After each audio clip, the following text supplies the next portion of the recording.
Maxine's GOP opponent attacked by her thugs. Cops slap her with nasty surprise.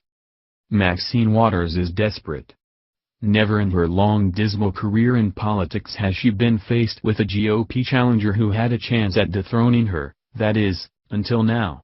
Facing the possibility of losing her California congressional seat is sending Maxine into panic mode, so she unleashed her thugs, but GOP challenger Omar Navarro was ready for Maxine's attack dogs, and now, the cops have just slapped her with a nasty surprise.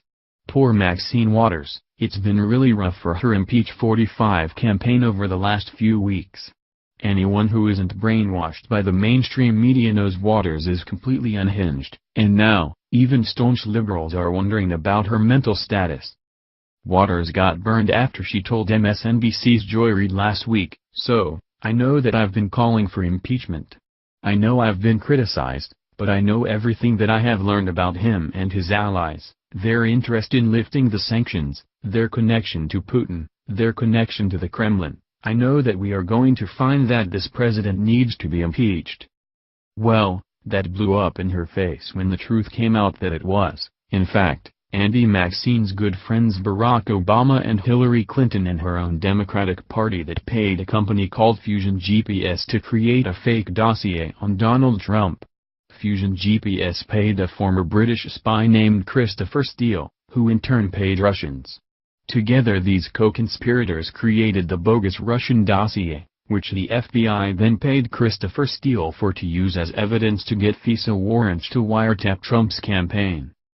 As Maxine sees her lies getting exposed, she turned her attention to something she has never had to worry about before, getting re-elected. Running as a Democrat in the Los Angeles area is usually a slam dunk, but not this time around. And, Maxine knows if she loses, her federal slush fund will be taken away, so she unleashed her thugs to go after Omar Navarro, the young Hispanic GOP challenger who vows to unseat her in the 43rd District. Navarro set up his campaign office in Torrance, California, and has attracted some big-named endorsements, like Steve Bannon and Roger Stone. After Navarro announced he was the only candidate who had a campaign office within District 43's boundaries and that he was the only candidate who actually lives within the 43rd District, that sparked Waters' attack dogs to vandalize his campaign headquarters.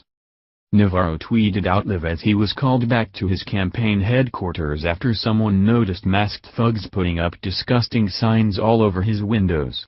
Well, he wasn't shy about accusing his opponent Maxine Waters as the impetus for such an attack. He called the cops, who told him they would contact her office, which must have been a real nasty surprise for Maxine. Omar noted, "They are trying to intimidate me and what I am doing in the 43rd District. They aren't very smart. I'm sure Maxine Waters and her crime family is behind this. This is what Maxine is using her people to do. I had to put my campaign address online. I want people to stop by, be welcome. This only emboldens me. No one intimidates me, not a chance. I'm filing a police report, the cops are on their way." The handmade signs accused Navarro of bullying women. False allegations that the GOP challenger assaulted his wife have started circulating on Twitter, and it all seems to come from those who support Maxine Waters. Omar explains that it's all lies and slander coming from the Waters campaign, and he asks, where is their proof? They have none. Navarro continues, "I don't know what she, Waters, means by saying, I bully women. It's all lies, guys. This is slander. It's spreading fake news by the other campaign. I get these attacks online all the time now, too. This is what Maxine Waters and her supporters want people to think." Navarro added, "If you look in the Bible, the devil will try to take you down, will try to vilify you, and we, as Christians, have to fight against the devil and this evil." He goes on, "Maxine Waters says she is a strong black woman and she won't be intimidated, right?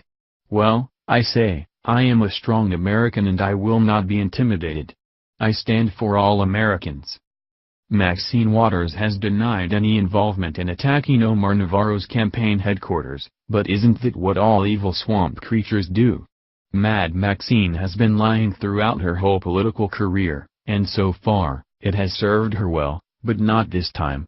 She knows the 43rd district is changing and is now 60% Hispanic, which is bad news for Waters.